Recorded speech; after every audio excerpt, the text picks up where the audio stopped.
नमस्कार। आज हम पढ़ेंगे कक्षा 11वीं की पुस्तक आरोह भाग 1 के पद्य भाग में संकलित मीराबाई। मीराबाई के पद पढ़ने से पहले मीरा के जीवन पर एक नजर डालते हैं। मीराबाई कृष्ण भक्त कवियों में प्रमुख स्थान रखती हैं। इनका जन्म 1498 ईस्वी में मारवाड़ रियासत के कुड़की नामक गांव में हुआ। 12 वर्ष की आयु में ही इनका विवाह हो गया और विवाह के कुछ समय उपरांत यानी 7 या 8 वर्ष के बाद इनके पति का देहांत हो गया। मीराबाई के मन में बचपन से ही कृष्ण भक्ति की भावना जन्म ले चुकी थी और ये कृष्ण को ही अपना आराध्य और पति मानती रही।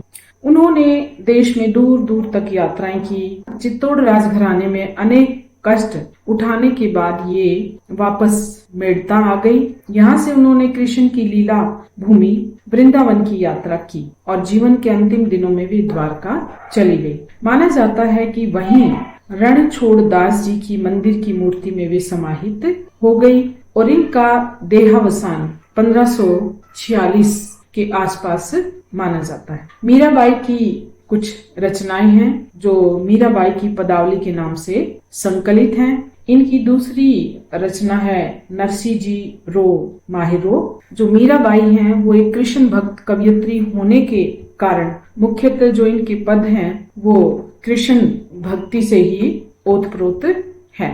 बचपन में ही श्री कृष्ण की आराधिका होने के कारण ये कृष्ण भक्ति में हमेशा लीन रहती थी और पति की मृत्यु के बाद राजघराने से मिलने वाले कष्टों से तंग आकर ये संतों के साथ बैठती और कृष्ण की मूर्ति के सामने नाचती और गाती थी। इस व्यवहार को देखकर जो समाज के लोग थे वो इसकी निंदा करते थे, मीराबाई को परेशान करते थे।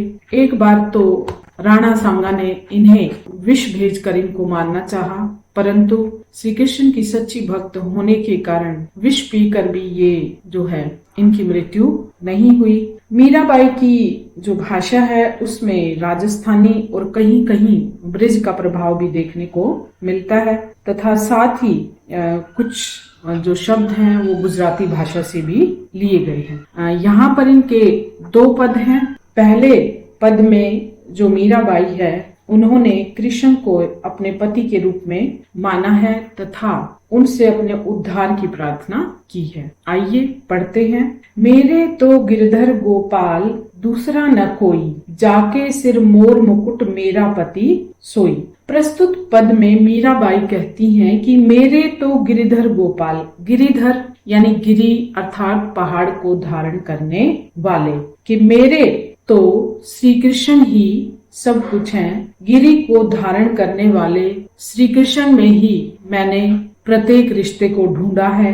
श्री कृष्ण के अलावा इस संसार में मेरा किसी के साथ कोई रिश्ता नहीं है। जाके सिर मोर मुकुट मेरा पति सोई। चूंकि मीराबाई कृष्ण भक्त कवयित्री रही हैं, सगुण भक्ति धारा में इनका नाम लिया जाता है, तो सगुण के जो आराधक होते हैं वो अपने आराध्य देव के रूप रंग को अपने सामने रखकर उसकी आराधना करते हैं। तो मीराबाई ने श्री कृष्ण के संबंध में कहा है कि जिनके सिर पर मोर के पंखों से बना हुआ मुकुट है, मेरे तो पति वही है, यानी श्री कृष्ण ही मेरे पति हैं। और आगे मीराबाई कहती हैं कि छाड़ी दई कुल की कानी कहा करी है कोई। छाड़ी दई यानी छोड़ दी है, कुल खानदान वंश और कानी इज्जत लाज। कि मीराबाई कहती है कि मैंने तो लोक लाज को छोड़ दिया है। जो वंश की इज्जत है यानी कुल की जो मर्यादा है, परिवार की जो मर्यादा है, मैंने उसे त्याग दिया है। इसलिए अब मेरा कोई कुछ नहीं बिगाड़ सकता, मेरा कोई कुछ नहीं कर सकता। संतन डिग बैठी बैठी लोक लाज खोई। डिग का अर्थ है साथ और लोक लाज समाज की मर्यादा। यहाँ मीराबाई कहती हैं कि मैं संतों की संगति में बैठती हूँ, उनके साथ बैठकर श्री कृष्ण की आराधना करती हूँ और मैंने इस तरह से समाज की जो लोक लाज है उसको खो दिया है। मैंने संसार को त्याग दिया है। अब संसार मेरी भक्ति को लेकर मेरा जो विरोध करता है, मुझे उसकी कोई परवाह नहीं है। असुवन जल सींची सींची प्रेम बेली बोई।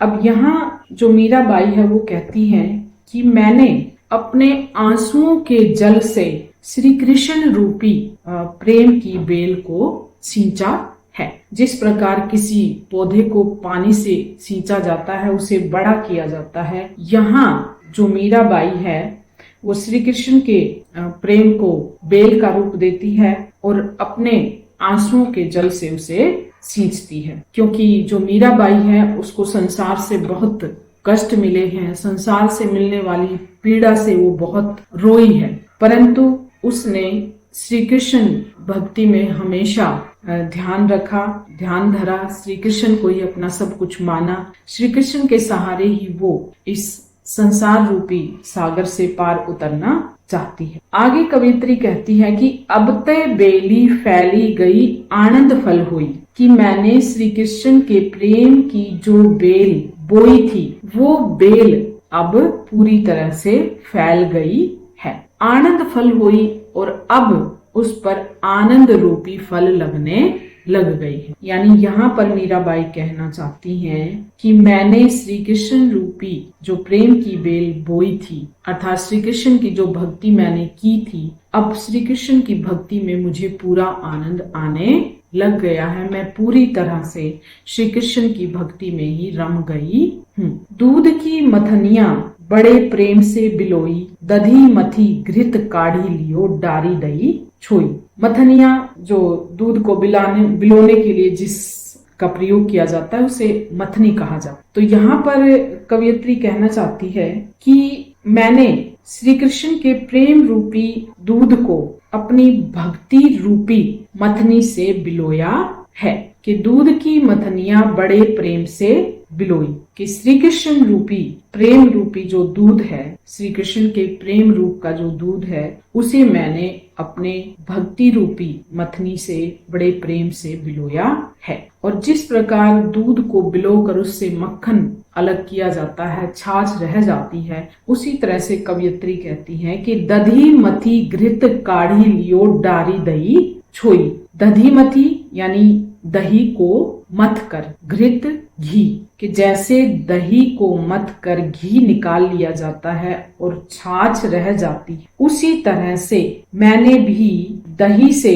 सार तत्व अर्थात घी को निकाल लिया है और छाछ रूपी सारहीन अंशों को छोड़ दिया। यहाँ पर कवियत्री छाछ संसार के लिए प्रयुक्त करती है और घी श्री कृष्ण की, यानी वो कहना चाहती है कि मैंने श्री कृष्ण रूपी दूध को मथ कर उसमें से घी प्राप्त कर लिया है और इस संसार रूपी निस्सार वस्तु को मैंने छोड़ दिया है। भक्ति देखी राजी हुई, जगत देखी रोई, दासी मीरा लाल गिरधर तारो अब मोही। अब यहाँ पर जो मीराबाई है वो कहना चाहती है कि मैं जब इस संसार को देखती हूँ, जो इस संसार की मोह माया में फंसा रहता है, तो मुझे रोना आता है, मुझे बड़ा दुख होता है। लेकिन जब मैं श्री कृष्ण भक्तों को देखती हूँ तो मुझे बड़ी प्रसन्नता होती है। और अंत में मीराबाई कहती है कि दासी मीरा लाल गिरधर, कि मैं तो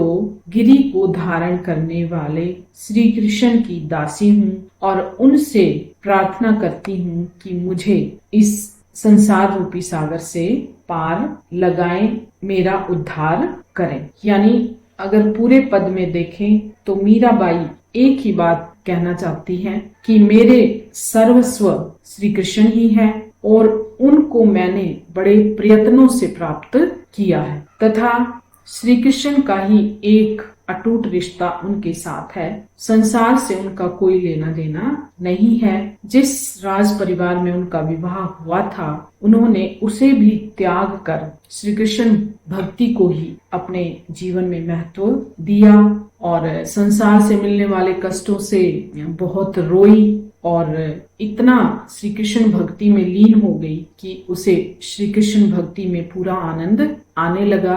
संसार उसके बारे में क्या कहता है, क्या सोचता है, अब मीराबाई ने उसकी परवाह छोड़ दी है। अब तो उसे श्री कृष्ण की भक्ति में ही भरपूर आनंद आता है। आइए अब इसके काव्य सौंदर्य पर नजर डालते हैं। यहाँ पर कवयित्री ने जिस अपने पदों में जिस भाषा का प्रयोग किया है उसमें राजस्थानी के साथ साथ ब्रज भाषा का भी प्रयोग किया है, क्योंकि मीराबाई ने वृंदावन की यात्रा की थी। साथ ही साथ गुजराती का भी पुट देखने को मिलता है और बैठी बैठी सींची सींची में पुनरुक्ति अलंकार है। अनुप्रास अलंकार की छटा लगभग पूरे पद में देखने को मिलती है। माधुर्य गुण है, मोर मुकुट, आनंद फल, प्रेम बेली आदि में रूपक अलंकार का सौंदर्य विद्यमान है तथा पूरे पद में मीरा की कृष्ण के प्रति अनन्यता व समर्पण का भाव अभिव्यक्त हुआ है। धन्यवाद। अगला पद अगली वीडियो में।